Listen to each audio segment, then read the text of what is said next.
contrôle télévocal, la télé qui nous redonne le moral.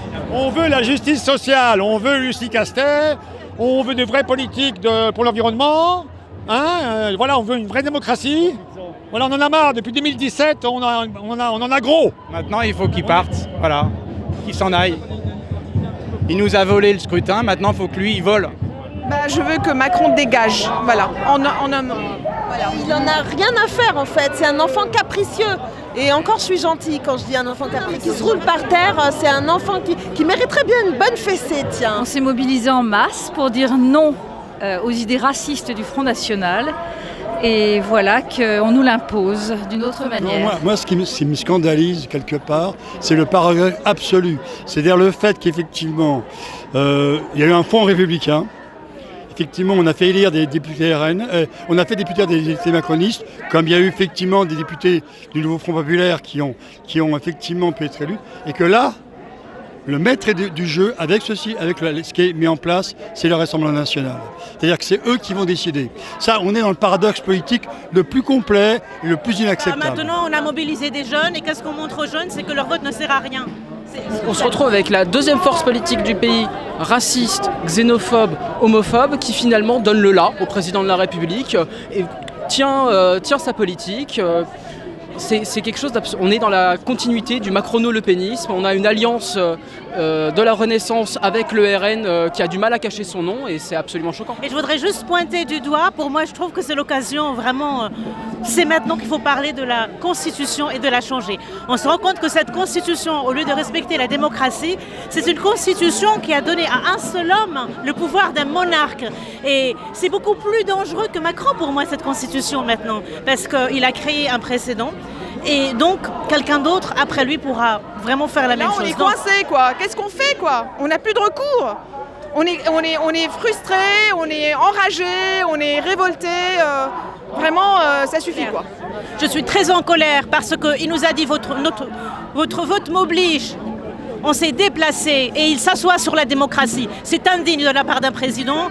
Il réagit comme un patron d'une boîte du 440, seulement la France ne lui appartient pas. On n'est pas à ces sujets, on est des citoyens. Et beaucoup de gens sont allés voter. Il y a beaucoup de gens qui sont allés faire du porte-à-porte. On est allé faire du porte-à-porte pour convaincre des gens d'aller voter en leur disant faut faire entendre votre voix. Ils ont fait entendre leur voix et il n'y a pas de réponse par rapport à cette voix qu'ils ont fait entendre. Ça porte un coup. Puis moi je pense aussi à mes camarades de classe à qui j'ai annoncé le nom du Premier ministre.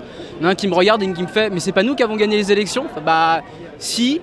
Mais du coup, pas vraiment, apparemment. Non, ça choque énormément. Puis quelle déception d'avoir réussi à gagner, d'arracher ces élections à l'extrême droite, et puis se retrouver avec un Premier ministre homophobe, raciste, sorti des Républicains, le parti avec le moins de sièges au sein de l'Assemblée. Ça n'a pas de sens. En fait, on a eu très peur et moi je suis très fier que justement on les ait repoussés. Toute ma communauté, en fait, on a eu très peur. La communauté LGBT a eu très peur et il y a eu un énorme sursaut et heureusement. Parce que mon vote n'est pas écouté par le président de la République et que le parti dont on tire le Premier ministre a fait 5,41% avec un candidat qui a eu des propos homophobes, qui a été contre la dépénalisation de l'homosexualité en 81, pour la retraite à 65 ans, qui considère que les chômeurs sont des assistés. Donc voilà tout ce qui ne me représente pas et tout ce qui n'est pas représenté par la majorité relative qui s'est dégagée du vote, à savoir le NFP. Donc, coup de force antidémocratique du président Macron, qui est le premier et seul responsable de ce chaos. Michel Barnier n'étant que la marionnette de l'alliance entre la droite et l'extrême droite. Ce que j'ai à dire de Barnier, Barnier par contre lui c'est bien un facho. Il vient d'une coalition LRM, LR, RN pour laquelle personne n'a voté. Personne n'a voulu de ça. Nous on a porté le NFP au pouvoir. On s'est mobilisé pour avoir le NFP, pour avoir Lucie Castet en première ministre. On s'est fait trahir, et donc on va pas se laisser faire. On est là justement pour montrer qu'on va pas se laisser faire, qu'on refuse ce gouvernement fasciste d'extrême droite dont personne n'a voulu, et pour porter autant qu'on peut au pouvoir les idées qu'on veut, pour qu'on arrête l'arnaque sociale, pour qu'on arrête les politiques qui favorisent le changement climatique, pour qu'on arrête les politiques homophobes, transphobes, racistes, pro-Israël, tout ce que vous voulez, et on est là pour porter nos idées, tout simplement. Tout de suite, dès que j'ai vu la nomination de Michel Barnier, j'ai pensé à cette phrase de Coluche qui disait « Si voter servait à quelque chose, il ne nous laisserait pas voter ». Et là, vraiment, c'était la preuve. C'est une honte pour la République. Et c'est un drame pour ce qui est à venir, avec un gouvernement forcément à l'ultra-droite, forcément contre les travailleurs, forcément contre les gens qui travaillent, les gens qui n'arrivent plus à nourrir leurs enfants. Je suis outrée et croyez-moi, on sera beaucoup plus nombreux dans les jours à venir. C'est que c'est pas normal quand on a la gauche qui arrive en tête aux élections, qu'on ait un tel déni démocratique et que un des seuls partis qui était contre le Front républicain, ça soit un Premier ministre issu de ce parti. Donc on est là pour ça. On est là, même si Macron ne veut pas, nous on est là, pour l'honneur des travailleurs et pour un monde meilleur. Même si Macron ne veut pas, nous on est là. On est là, mais on sent que les gens sont saoulés par ce qui se passe. Il y a une corrélation entre Macron qui parle des gens qui ne sont rien et Barnier qui parle des gens d'en bas. Donc je trouve qu'il y a une logique qui est absolument inadmissible après le résultat des élections législatives. Malheureusement, par les urnes, ça ne fonctionne pas. Faut essayer de montrer autrement que par la rue, que en fait, on n'a pas d'autre solution vu que la solution démocratique, la solution des urnes ne fonctionne pas.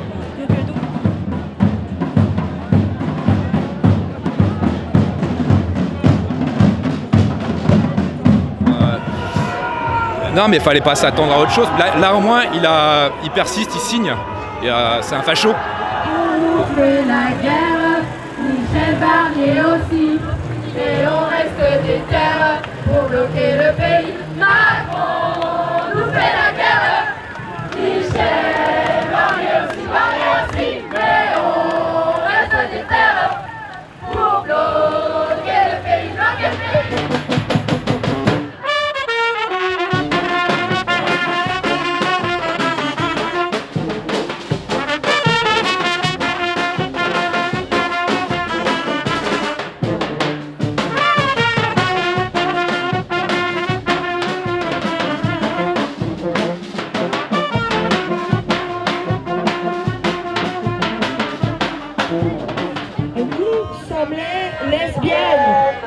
Contre Marine Le Pen, parce que c'est une grosse raciste et une fasciste.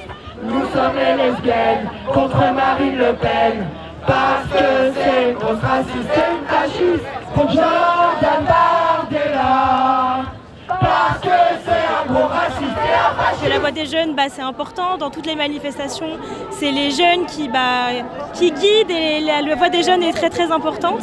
Je pense que la gauche se renforce aussi. D'ailleurs, quand on regarde les résultats depuis les élections de 2022, je veux dire, on est également très fort, on est également en train de monter. J'ai croisé des collègues insoumis qui m'ont dit que dans leur ville, qui est encore dominée par le RN, la gauche est en train de monter. Donc on va se renforcer également. Il y a de l'espoir. Moi, j'y crois en tout cas, sinon je ne serais pas là. Je continue à dire à mes proches d'aller voter parce que c'est important, malgré tout. Parce qu'il faut savoir que le fascisme, il arrive toujours par les urnes et qu'il faut combattre le fascisme justement à leur propre jeu, malheureusement. Il faut redoubler d'efforts, il faut continuer à aller en manif, il faut continuer à se battre, puisque de toute façon, ce n'est pas Emmanuel Macron qui nous redonnera nos droits, c'est nous qui les reprendrons. Donc on continue. Ça fait longtemps que je suis militant et j'ai toujours de l'espoir, oui.